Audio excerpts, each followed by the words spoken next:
Hello दोस्तों, आप सभी का स्वागत है मेरी कोच कॉन्सेप्ट के इस यूट्यूब चैनल में। आज की इस वीडियो में हम डिस्कस करने वाले हैं सॉफ्ट टिश्यू इंजरी का पार्ट 2, जिसमें हम डिस्कस करेंगे इंजरी टू ज्वाइंट।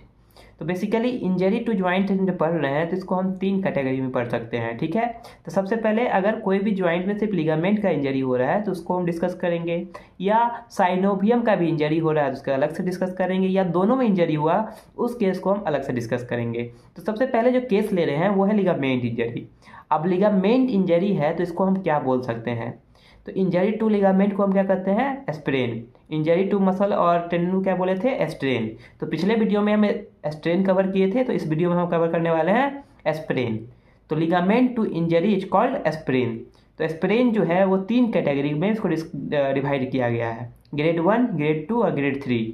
ग्रेड 1 जो होता है वो माइनर है, ग्रेड 2 जो है मॉडरेट है और ग्रेड 3 जो है सीवियर है। उसके बारे में हम डिस्कस करेंगे। तो एनाटॉमी बात करें लिगामेंट का, तो लिगामेंट किस चीज़ से बना होता है? फिब्रस कनेक्टिव टिश्यू से बना होता है। जो फिब्रस टिश्यू होता है उससे लिगामेंट बना होता है, जो कि लॉन्गिट्यूडनली अरेंज होता है, ठीक है। और जो ये लिगामेंट होता है ये टफ एंड इलास्टिक होता है, और इसका जो वैस्क्युलैरिटी जो होता है, मतलब कि ब्लड सप्लाई जो होता है बहुत ही पुअर होता है। क्या होता है? इसका वैस्क्युलैरिटी जो है बहुत ही पुअर होता है। तो फंक्शन की बात करें, लिगामेंट का तीन फंक्शन है। पहला फंक्शन है स्टेबिलिटी प्रोवाइड करना, सपोर्ट प्रोवाइड करना एंड प्रोटेक्शन करना। क्या करना? स्टेबिलिटी, सपोर्ट एंड प्रोटेक्शन करना। तो ये बेसिकली तीन फंक्शन है। स्टेबिलिटी प्रोवाइड करता है कि दोनों साइड जो होता है बोन का, जो बोनी एज होता है उसको आपस में जोड़ के रखता है लिगामेंट। सपोर्ट प्रोवाइड करना मतलब कि एक स्टेबल सपोर्ट प्रोवाइड करता है बोन्स को। एंड थर्ड प्रोटेक्शन, ये जो है लिगामेंट जो है वो बोन्स को प्रोटेक्ट करके भी रखता है। कॉम्प्लिकेशन कौन सा होता है लिगामेंट हीलिंग में? तो कॉम्प्लिकेशन जो लिगामेंट हीलिंग का है वो है वैस्क्युलरिटी। सबसे पहले इसका वैस्क्युलरिटी जो है नहीं होता है, तो ब्लड सप्लाई प्रॉपर लिगामेंट तक नहीं पहुंच पाता है, जिसके कारण क्या होता है, लिगामेंट में प्रॉपर ब्लड सप्लाई नहीं पहुंच पाने के कारण जो हीलिंग होता है इसका डिले होता है। और इसका जो हीलिंग होता है वो स्कार फॉर्मेशन के द्वारा होता है। किसके द्वारा? Scar formation. अब स्कार टिश्यू फॉर्मेशन होता है, सबसे पहले फिब्रोसिस होता है, फाइबर फॉर्म होता है, उसके बाद स्कार फॉर्म होता है। इसलिए इसका हीलिंग जो है फाइब्रोसिस के थ्रू, स्कार फॉर्मेशन के ही थ्रू होता है। अब क्या होता है ना कि लिगामेंट इंजरी हो गया तो हम यहाँ पे मोबिलाइज नहीं कर पा रहे हैं उस ज्वाइंट को। इसके कारण क्या होता है, ज़्यादा से ज़्यादा फिब्रस टिश्यू फॉर्मेशन स्टार्ट हो जाता है, जिससे क्या होता है कि एक्सेसिव फ्लेक्सिबिलिटी मतलब कि लचीलापन आ जाता है ज्वाइंट में। अगर मोबिलाइजेशन ही नहीं है, मगर कोई भी ज्वाइंट है वो मूव ही नहीं कर पा रहा है, एक स्थिर रेस्ट पोजिशन पे है, उसमें अगर हम प्रोटोकॉल ऐड कर लिए राइस का, फिर भी अगर उसको मोबिलाइज नहीं किए, इसलिए आइसोमेट्रिक एक्सरसाइज बोला जाता है करने के लिए। तो यहाँ पे लचीलापन हो जाता है, जिससे क्या होता है कि ज्वाइंट जो है अनस्टेबल हो जाता है। अब क्या होता है ना कि दो तरह के स्ट्रेचिंग हम कर सकते हैं, या तो हम कंटिन्यूस स्ट्रेचिंग करेंगे उस ज्वाइंट का, या इंटरमिटेंट स्ट्रेचिंग करेंगे। तो इंटरमिटेंट स्ट्रेचिंग का मतलब है कि हमें रुक रुक के जो भी ज्वाइंट में हमको, अगर मान लीजिए कि आपका लिगामेंट इंजरी है, तो उसमें हम रुक रुक के क्या करना है, हमको स्ट्रेचिंग देना है। और कंटिन्यूस स्ट्रेचिंग देंगे जिससे क्या हो सकता है, इरिटेशन हो सकता है। क्या हो सकता है? इरिटेशन हो सकता है, जलन हो सकता है। तो ये नहीं करना है। तो अब हम डिस्कस करने वाले हैं types of types of sprain. कितने प्रकार के स्प्रेन होते हैं? तो तीन तरह के होते हैं, टाइप 1, टाइप 2, टाइप 3। हर एक का मैनेजमेंट देखेंगे, हर एक का क्लिनिकल फीचर देखेंगे। चलिए शुरू करते हैं। टाइप 1 जिसको हम क्या कहते हैं, ग्रेड 1। ग्रेड 1 जो होता है माइनर या माइल्ड स्प्रेन होता है। इसका जो क्लिनिकल फीचर की बात करें तो slight pain, tenderness at the site of injury. जिस भी साइट पे इंजरी हुआ है वहाँ पे क्या होगा, हल्का सा पेन होगा या टेंडरनेस होगा, हल्का सा स्वेलिंग होगा और लॉस ऑफ फंक्शन, उस जॉइंट का फंक्शन थोड़ा सा लॉस हो जाएगा और हल्का सा स्वेलिंग भी होगा, ठीक है। और यहाँ पे जब हम स्ट्रेच टेस्ट करेंगे, स्ट्रेच टेस्ट क्या होता है, जिस भी ज्वाइंट, जिस भी स्ट्रक्चर में आपका इंजरी हुआ तो वहाँ पे हम स्ट्रेचिंग करेंगे। अगर स्ट्रेचिंग किए तो पेन ज़्यादा हो रहा है और ये पॉजिटिव आया तो ये पॉजिटिव ही रहेगा। क्या रहेगा? पॉजिटिव रहेगा स्ट्रेच टेस्ट। तो हमको पता चल जाएगा कि ये क्या है, स्प्रेन है। तो इसका ट्रीटमेंट क्या है? तो फर्स्ट डे में हमें क्या करना है, राइस प्रोटोकॉल को फॉलो करना है। रेस्ट, आइसिंग, कंप्रेशन और एलिवेशन। क्रायोथेरेपी देंगे, रेस्टिंग पे फेज पे डाल देंगे 48 आवर तक, आपको मूवमेंट नहीं करना है, ठीक है। उसके बाद उसमें क्या करना है, क्रायोथेरेपी का यूज करना है, मतलब कि आइसिंग। क्या करना है? आइसिंग। से रेस्ट हो गया, फिर क्या करेंगे, आइसिंग। आइसिंग हो गया। उसके बाद क्या करना है, प्रेशर बैंडेज से उसको कंप्रेस करेंगे। क्या करेंगे? क्रेप बैंडेज लेंगे, प्रेशर बैंडेज जिसको कहते हैं, उसको कंप्रेस कर लेंगे ताकि वहाँ पे स्वेलिंग ना हो सके। तो राइस हो गया, राइस में आर हो गया, आइस हो गया, आइस हो गया, फिर सी से कंप्रेशन हो गया। अब एलिवेशन, लिम्ब को एलिवेट करना है above the 3 to 6 inch above the heart level. Heart का जो लेवल है उसे 3 से 6 इंच ऊपर जो है आपको लिम्ब को एलिवेट करना है ताकि ब्लड सप्लाई प्रॉपर जा सके। और उसके बाद क्या करना है, जो भी अनअफेक्टेड ज्वाइंट है, एक तो अफेक्टेड है उसको कुछ नहीं करना, उसमें रेस्ट में डाल देना है, लेकिन अनअफेक्टेड ज्वाइंट है उसका एक्टिव एक्सरसाइज जरूर करवाना है। ठीक है, ये फर्स्ट डे का ट्रीटमेंट है। सेकेंड डे के ऑनवर्ड हमें क्या करना है, तो सबसे पहले क्या करना है कि हमको वो बैंडेज जो हम लगाए थे उसको रिमूव करके हम उसको क्या करेंगे, वहाँ पे थर्मोथेरेपी देंगे, मतलब कि आइसिंग रोक के अब हमको क्या देना है, हीट देना है। फर्स्ट डे में जो भी आइसिंग करें आप जितना बार कर सके और बेटर है, मतलब कि एक बार ही आइस कीजिएगा। अगर नहीं आप कंप्रेशन बैंडेज लगा रहे हैं तो आइसिंग 2-3 बार कर सकते हैं। आइस लगाइए, कंप्रेशन बैंडेज लगाइए। फर्स्ट डे में आप 2 बार कम से कम कीजिए ही कीजिए। ठीक है, सेकेंड डे में क्या करना है आपको, वो निकाल के क्रेप बैंडेज आपको निकाल के थर्मोथेरेपी ऐड करना है। क्या करना है, थर्मोथेरेपी। अब थर्मोथेरेपी में कौन सा आ जाता है, WD आता है, अल्ट्रासाउंड आता है, टेंस आप दे सकते हैं। ये सब क्या है, हीट मोडेलिटीज है। ठीक है, तो ये सब पेन को कम करने के लिए दिया जाता है। यहाँ पे आइस थेरेपी को हमको रोक देना है सेकेंड डे में। अब सेकेंड डे में क्या करना है, हमको एक्टिव मूवमेंट नहीं करवाना है। कौन सा मूवमेंट करवाना है, आइसोमेट्रिक।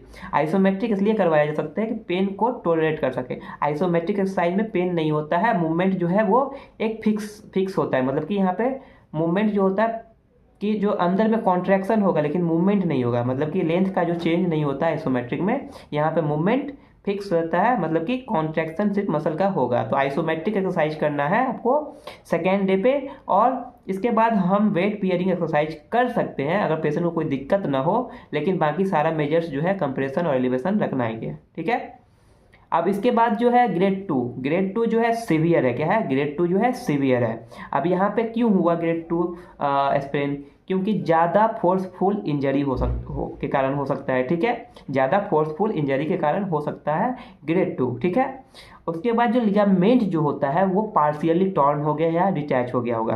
ग्रेड 1 में तो टॉर्न और डिटैच नहीं हुआ था, हल्का सा चोट लगा था, खिंचाव आया था। लेकिन ग्रेड 2 में क्या होता है ना, लिगामेंट पार्शियली टॉर्न हो जाता है। क्या होता है, टूट जाता है या वो डिटैच हो गया, जहाँ पे उसका स्ट्रक्चर ज्वाइंट का है वहाँ से वो हट जाता है। तो ये ग्रेड 2 है। इसका क्लिनिकल फीचर जो है तो क्या होगा, ज़्यादा टूटेगा तो ज़्यादा दर्द होगा, ज़्यादा पेन होगा, मोर स्वेलिंग होगा, पेन और टेंडरनेस दोनों देखने को मिलेगा। और जो यहाँ पे है मूवमेंट जो है वो बिल्कुल ही नहीं कर पाएगा उस ज्वाइंट का। ठीक है, और वेट बियरिंग जो है हम यहाँ पे डिफिकल्ट हो सकता है, और फंक्शन जो है वो इफेक्ट होगा ही।